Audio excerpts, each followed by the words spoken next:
Like usual, I want to thank everybody for getting on and do a brief summary of the Ohio State game. Obviously lost the turnover battle. We won the penalty battle. Explosive play battle. We did not win the explosive play battle. We talk about kind of general thoughts, positives from a positive perspective. Our third down offense jumped up to 58%, which I think was a big factor in the game and the reason we were able to sustain drives, obviously, and get some points on the board.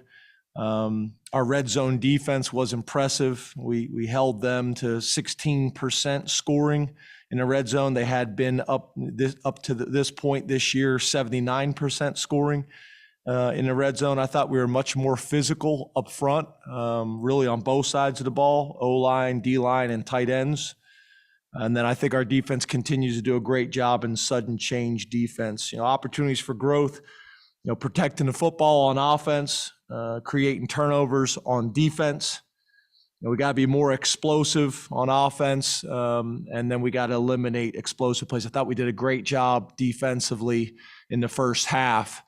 Had some momentum, really won the middle 8. We scored at the end of the first half and got a score to start the second half. And then they got, two big explosive plays. We had limited, maybe the most explosive offense in the country up to that point. And then I think, one of the big factors in the game is we didn't take advantage over an early turnover and field position and gave it back to them. I think that was a big factor, in the game. Talking about Maryland, obviously Mike Loxley and the University of Maryland, I got a lot of familiarity with that school. I'd been there off and on for 8 years. Me and Mike worked on the staff together. Their offensive coordinator, Dan Enos, obviously he's got an impressive resume. He's been an offensive coordinator at multiple institutions, been a head coach before. Guys that we're impressed with, is obviously their quarterback number 3, Tagliavia. Hopefully I said that right. I apologize. Their running back number 8, Fleet Davis. And then a receiver, Rakim Jarrett. Those guys kind of jump out to us. And then defensively, Brian Stewart, who I've known for a long time, been a defensive coordinator in college at multiple spots, as well as in the NFL as a defensive coordinator. Been impressed with their defensive lineman, number 97, Okinyanu. And then number 3, Nick Cross, the safety, who we heavily recruited as well. And then their special teams coordinator, Ron Zook, obviously got a tremendous resume. Actually, Mike worked for Ron at the University of Florida. Obviously, he's been a special teams and defensive coordinator in the NFL as well as multiple spots in college. And obviously, Rakim Jarrett also does a great job in the return game as well. So just some brief notes, but like normal, open up to questions. Mark Brennan, Lions 247 with Fight on State, then Greg Pickle. James, I appreciate your time today. Thank you. You as well, Mark. Hey, I wonder, are you to the point yet with the running game at this point of the season where more significant changes or moves on the O-line may be considered? I know you mentioned Olu and Landon on your radio show last week. And are you in that window for Landon yet to maybe get him some playing time? Thanks. Yeah, I think that's a fair point. I guess I would agree with you with one part, and then the other part I would slightly disagree because I thought we played more physical this week. I thought, we were able to run the ball, mix it in there. So I think we want to build on that. But I think your point, with Landon and Olu, it'd be nice to get them some work. There's no doubt about it. So we'll build on that. But I think the most important thing is I thought we were physical on both fronts last week, and we need to build on that. Greg Pickle, Blue White Illustrated, then Audrey Snyder. Good evening. Good afternoon, James. How are you? Good. How are you, Greg? I'm doing well, thanks. It was almost a year ago today. You were getting ready for Maryland, and you had to alter your practice schedule because of the NCAA legislation with being off for Election Day. SI just reported not too long ago that some schools applied for waivers so that they could practice today. How are you guys handling that this week? Will you practice today? Did you practice Sunday or Monday or what? Or obviously Sunday you do, but Monday. typically your day off. What's the schedule like this week? Yeah, so we had planned to practice on Monday. We did have a head coaches call like we typically do with the Big Ten, and kind of went over it in detail to get everybody on the same page with what the expectations were. There were conversations, obviously, about the waivers as well. We talked to our leadership council. Obviously being engaged, in our communities is something that's very important to us. So we spent a lot of time discussing that and talking about that. And our captains felt like the best thing for us to do would be to keep our schedule the same, especially when you're talking about most of our guys were going to be using absentee ballots. And then they also had the ability, obviously, all morning with the voting centers open at 7 a.m. A lot of different things, obviously, borough council, school board directors, mayor, state college, commonwealth, courts, superior courts, Supreme Court justice, district attorneys, kind of made sure our guys kind of all understood what was going on. But with most of our guys using the absentee ballot, they felt like, we wanted to keep our schedule the same and keep our off day Monday and then practice today. So we were able to get the waiver from the Big Ten. We'll continue discussing these topics. We understand how important they are. Obviously, last year there was a lot of conversations. So we'll continue to build on that. Audrey Snyder, The Athletic, then Ben Jones. Hey, James, good afternoon. Hey, Audrey. It looked like in warmups that Christian Veilleux maybe has become your number 2 quarterback. Is that the case? And how is that kind of shaping up there the last few weeks? Yeah, you had asked a question last week, and we weren't really sure up till game time, but Taquan had been limited. He was able to practice all week, but had been limited.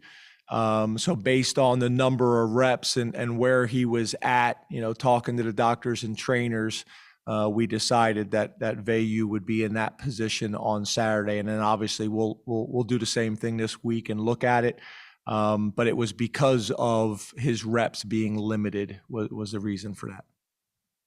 Ben Jones, statecollege.com, then Rich Scarcella. Hey, James, how's it going?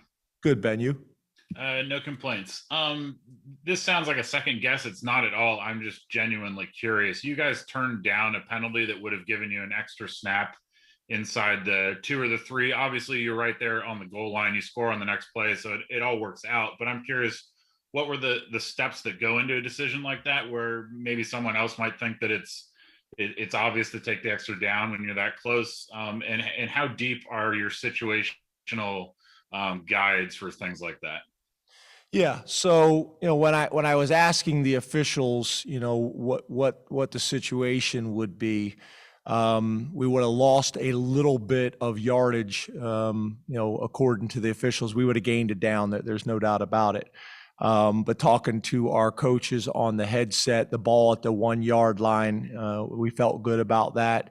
And wanted to leave it there. So it's one of those situations you really could have made arguments both ways. But the information I got back from the official, because that's typically what you do. You say, okay, so, right now it's going to be 2nd and 1 from the goal. If we take the penalty, where will the ball be? And they're kind of giving you the feedback where it would be.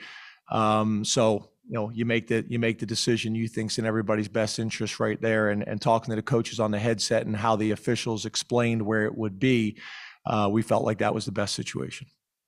Rich Scarcella, Reading Eagle, then Allie Berube. Hi, James. How are you? Good. Good. Okay. Your face hadn't popped up yet. Sorry. That's all right. You're 2/3 of the way through the regular season. In what area have you seen the greatest growth on this team since camp? Yeah. So obviously it's been, it's been kind of a roller coaster in some ways, right? You start out the season with maybe one of the most challenging schedules in the country. Obviously going on the road to Wisconsin to open the season, ranked opponent, and we battle like crazy and find a way to get some wins in a lot of different ways, like we discussed. And then obviously go on the road and play a really tough game against, I think, the number 2 team in the country at the time. And obviously some challenges come there. So, I guess what I would say is looking at the team, there's obviously some ways we got to find a way to win some of these tough games. And that's through a lot of different ways, right? That's through preparation, that's through development, that's through scheme, that's through recruiting, from a depth perspective. That's all those things. So to me, I've seen some really good things from our defense. I've seen some really good things from our offense at times. Obviously, when Sean's been healthy, that's had a big impact on that. Special teams, I think overall, we've done a really good job of controlling field position. I wish we would have made a few more field goals. So, I think, obviously, there's a few plays and a few games we'd love to have back. That doesn't happen. So you learn from them, you grow, you be really honest with yourself and your team. And you find a way to get a win this week and build on it from there. I think there was enough things last week in that game to build on. But we got to find a way to get a win this week. That's all that matters. Allie Berube, ABC 27, then John Sauber. Hey, Coach, how's it going? Good, Allie. How are you? Good. I'm curious what this type of a season can teach your players, like as young men, that facing the kind of adversity they faced the last 3 weeks and always being in it and having a chance to win a game. What do you teach them from like a life lesson perspective, or is there even time to do that? No, there's always time for it, right? I mean, sometimes you don't want to recognize it, but I think you have to, at the moment, you better learn from it. You better grow, you better evolve, you better constantly be learning. And that's for all of us, right? That's the players, that's the coaches, that's the players in meetings, that's the coaches in meetings, that's coaches with the media, that's all of it, right? Don't be defensive, be honest. Be as transparent as you possibly can be. Have a lot of discussions, challenge yourself, challenge each other, and find a way to get better. And then learn from it, whether it's something that you're going to apply right away this week, or whether it's something that you're going to write down and keep track of for next season. So that's what we try to do every single experience and every single day. We try to correct and we try to improve. And obviously you'd like to be able to learn some of those lessons while still winning. I think we talked about that the first 5 weeks. There was things that we needed to get corrected while we were winning, so they don't come back to bite you. And we did that really well for 5 weeks. But some of those things were still apparent. And in close, highly contested games against really good opponents, they can come back to bite you. So I think you always have to look at it that way in football and in life. And we do that every single Sunday. And as coaches, we do that every single day. I know I have to come in with that same type of attitude into this press conference. John Sauber, Center Daily Times, then Mike Gross. Good afternoon, James. Hey, John. On Saturday, you mentioned that you would have more on this today with how you guys played differently this game compared to Illinois. I know you mentioned the physicality today, and you mentioned Sean's health on Saturday. Was there anything else that stood out in comparison of just those two games? Yeah, I think the biggest thing, obviously is your starting quarterback, being healthy. But that also goes into the other things that I already mentioned about, development and scheme and recruiting and things like that, and playing to your personnel strengths. But I think the biggest thing is we battled. We were more physical up front on both sides of the ball, kind of like I already stated. The difference on third down, I thought we made plays in this game. Those didn't happen the week before. And I thought our guys handled adversity and rose to the occasion against a really good and talented opponent. Even early in the game, I mean, you get a turnover and you got momentum and you got really good field position and not a great situation to give the ball right back after the first play.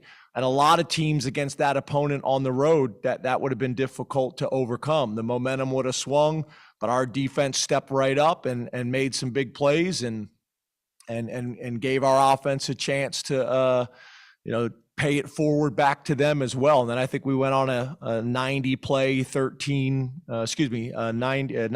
13-play drive and got a touchdown. And our guys, their confidence kind of just continued to grow, and we just kind of kept battling. I asked the coaches to call the game in an aggressive manner. I wanted the players to play in an aggressive manner.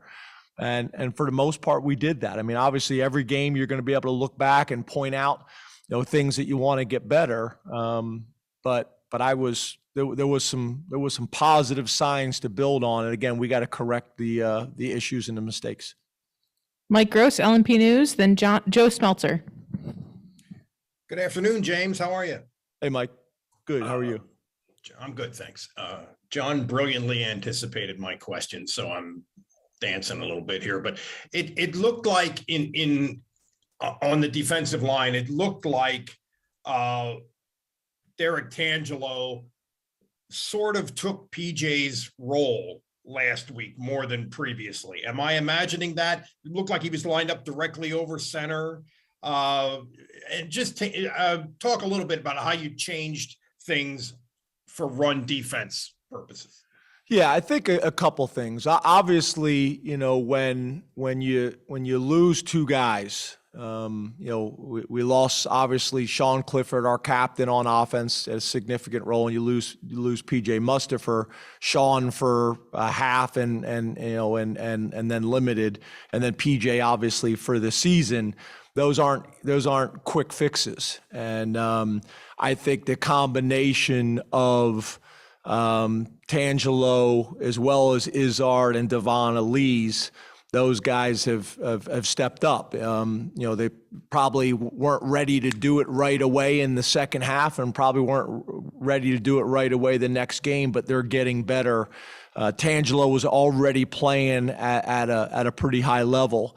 But obviously his rep count has increased, dramatically from what we were doing before. So, I think that's part of what I kind of discussed earlier on this call, in development, in recruiting, and all these types of things, so that when you do have injuries of prominent players like that, you really feel like you have the next guy stepping up. I think I've said this to you guys before. You always want to be in a situation where you have obviously a really talented guy as your starter, with another starter in terms of ability and experience behind him, and then a young up and coming guy that you're excited about. You really want to have that at every single position. And with some of the injuries that we've had, it's thrust those guys that were young developmental guys that we were excited about into much more significant roles right away. So I think your point is accurate. I thought Tangelo really did a much better job with the increased reps that he was playing, and still played at a high level. And then obviously the reps, that Izzard and Devon Elise, the number of reps they have gone up has gone up dramatically. And I thought they battled. I really thought they battled and did some nice things. But we're gonna need probably two more guys. We typically like to have 5 D tackles rotating the entire year. We typically like to have 5 defensive ends rotating the entire year. Obviously, losing Adisa Isaac before the season started and losing PJ Muster for early in the season changes that, But that's when we've been at our best, when we've had a rotation of 5 guys. Joe Smeltzer, Nittany Sports Now, and then John Petishnock.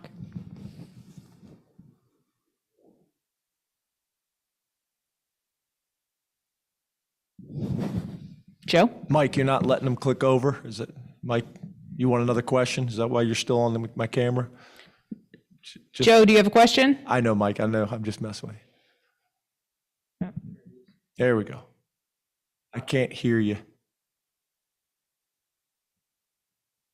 All right, we will Sorry about skip that. down to John Petishnock with the Penn State football letter, and then go to Craig Meyer. Sorry about that. Hey, good afternoon, James. Appreciate your time today. You as well, John. Hey, I was just curious to know, when the team is traveling to away games, is there a certain mood or atmosphere that you want to have on the plane or bus in terms of guys talking, guys not talking? Do you have a preference in this area? Yeah, so, I've kind of grown up in a football in high school and, in my college experience. And then, actually, even when I first started, coaching, where, literally 27 hours before the game or even more than that, you'd be totally locked in, no talking, and obviously, through doing some studies and talking to some different people, that's changed over the last, probably 10 to 15 years. So what we try to do is we try to build up to it. You don't need them kind of locked in mentally and emotionally and physically that long before the game where there's no talking on the bus ride to Maryland. That doesn't make a whole lot of sense. So what we do is we build up. You should see it. You should be able to feel a difference. Say you got a Friday dinner and you're playing a Saturday night game like we had last week. The Friday dinner should still be focused, but guys should be enjoying themselves with their positions and kind of going through their test and tip sheets. And then, Saturday morning, obviously still a long time till game time. That breakfast should feel different than the Friday night before, but still, we don't need them like that yet. And then all the way up to the pregame meal, things should be different. And then the ride over to the stadium, obviously things should be totally locked in. So that's changed.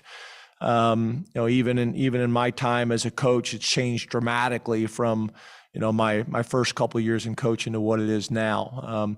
But I'd also say this, John, and I've talked to some older coaches and younger coaches.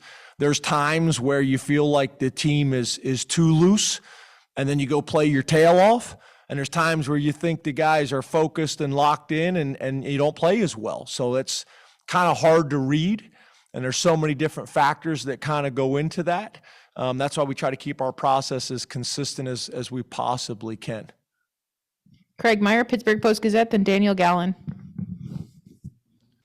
Hey, James. I'm new on the beat here, so my apologies if you get asked this question every year in the lead up to the Maryland game, but you obviously spent several years there. I was curious how your time there shaped you as a coach, and what things from your time there have sort of stayed with you in the years since.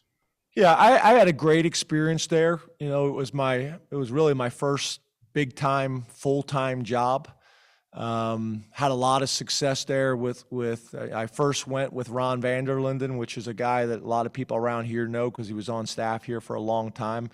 I went with him my first year, and then Ralph Friedgen came in, and I was with Ralph for 4 years, and we went on a really good run and had a lot of success. And I learned a lot in a short period of time about coaching, about organizational structure, about recruiting, really all of it. It was a tremendous experience. I'm very appreciative of that.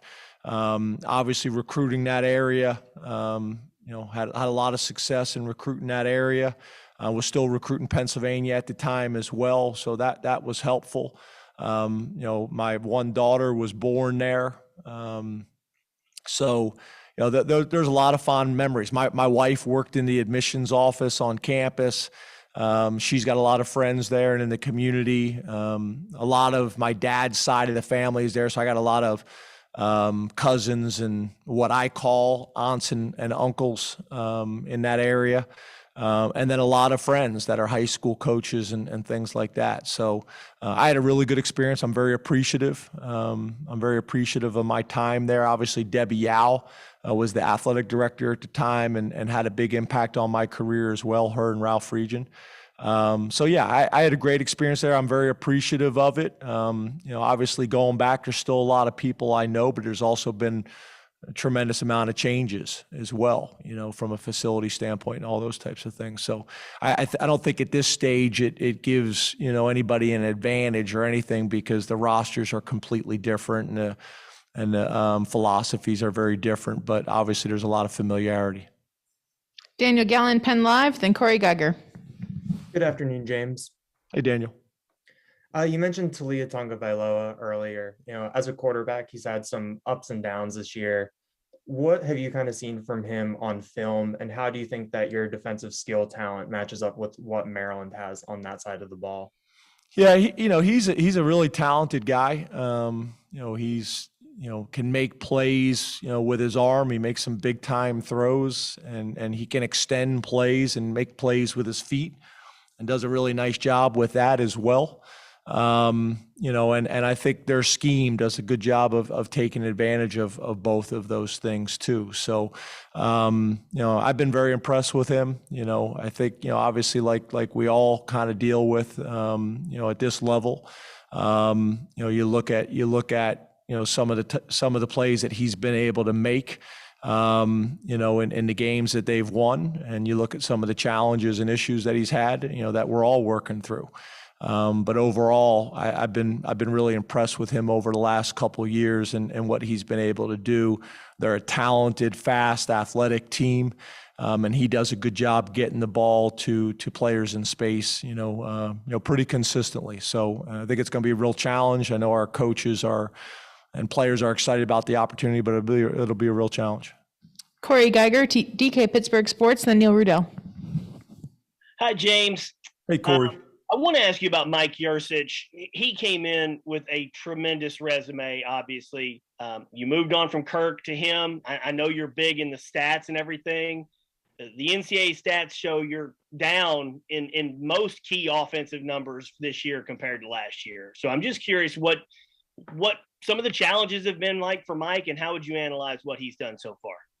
Yeah, I think you got to look at all of it, right? I think you got to look at it as, I think those points are very fair. I think you also got to look at it in, the types of opponents that you've played, the type of defenses that you've played. I think all those things factor into it. For me, it's also how many guys are we getting involved? How many guys are we getting involved in the offense in terms of touches and spreading the field?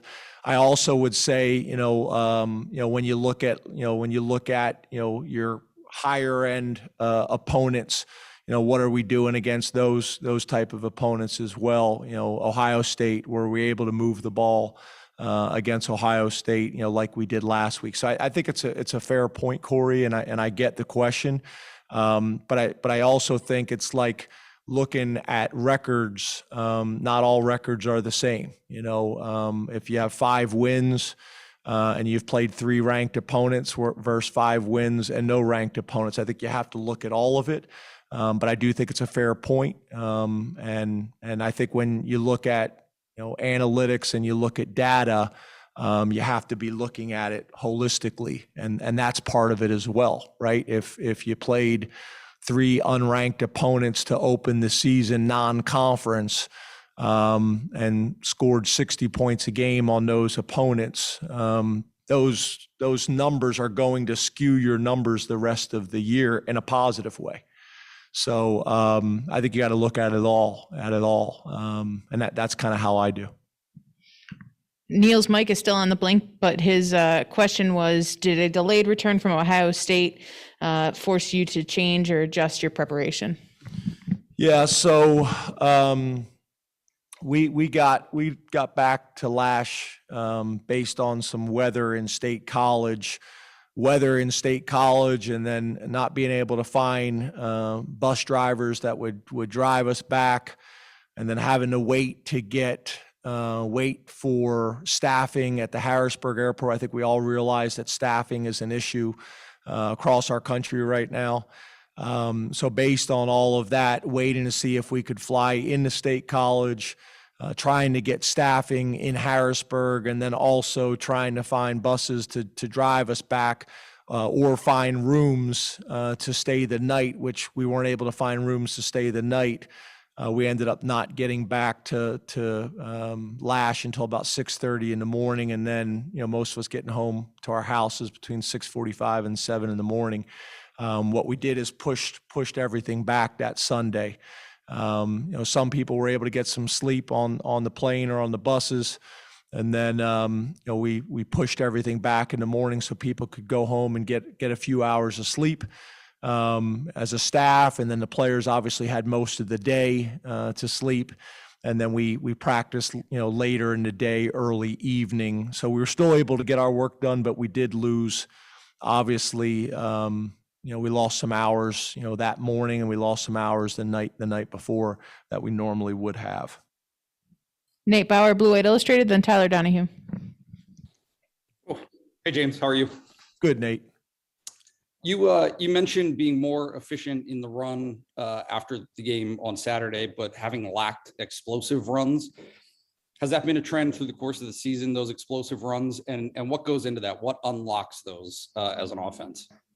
Yeah, so I think that's obviously been an issue that we've had this year. Just like I just got done answering about stats, whether it's total offense or total points that you have early in the year skewing your numbers, or a couple big runs, right? You look at Ohio State, we were able to do a pretty good job defending the run, but then you let up one big run and it changes the complexion of everything. So for us, it starts with getting push and creating some holes and running with a mentality and pad level and being more efficient. And then obviously the next step is being able to make some of those guys miss and break some tackles in the hole, and then be able to accelerate and take it the distance, whether it's 40, 50, 60, 80 yards, whatever it may be. And we haven't had that.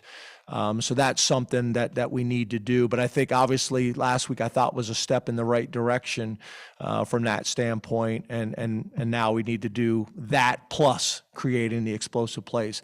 Some of it as well is the RPO game that can create some challenges and put some people in conflict. I actually think our RPO game will become even more explosive in the passes now that people will have to respect the run once we show that we're going to do it again this week. And then people have a choice, right?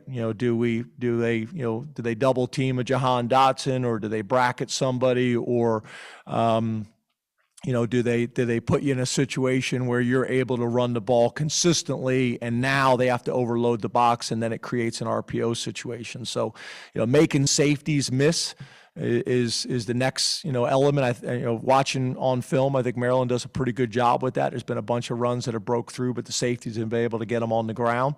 And that's the next phase, right? Being able to make that safety mix, that safety miss, and then be able to accelerate to take it the next 50 or 60 yards, down the field. So hopefully we can build on that this week from a consistency standpoint, and then add some of the explosive aspects.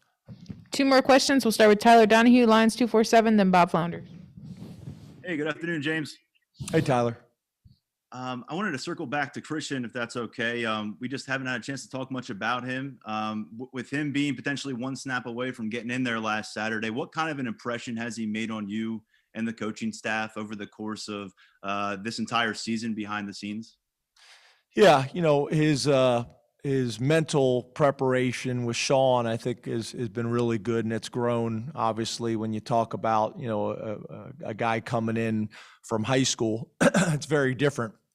So I think he is really adjusted well to that and has grown in that area significantly. I would also say, the Sunday scrimmages that we've had. And excuse me, I'm going to go back and answer another question. We did not do, that's another adjustment we made on Sunday with getting in so late.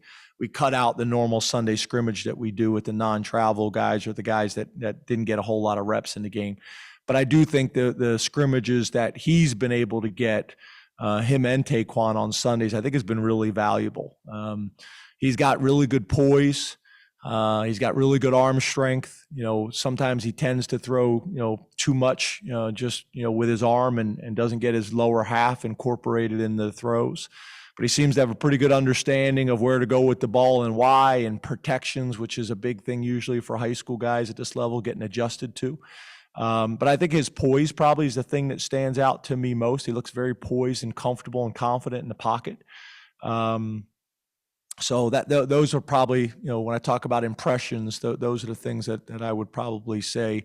And then I thought last week, with the increased reps that he was able to get, I thought he did a nice job there as well. So we'll continue to evaluate that situation. It'll be great to have Taquan back this week. Hopefully he's able to get his full amount of reps again and be able to, really evaluate the two of those guys moving forward. Final question to Bob Flounders, Penn Live. Hello, James. How are you doing? Hey, Bob. How are you? I'm good. I wanted to circle back to you had mentioned Maryland's wide receiver, Rakim Jarrett, at the start and how you're impressed with him. Given some of the problems he caused you guys last year, can you kind of just talk about the development of your corners, and do you feel like they're better prepared this year to maybe limit some of the damage he can do?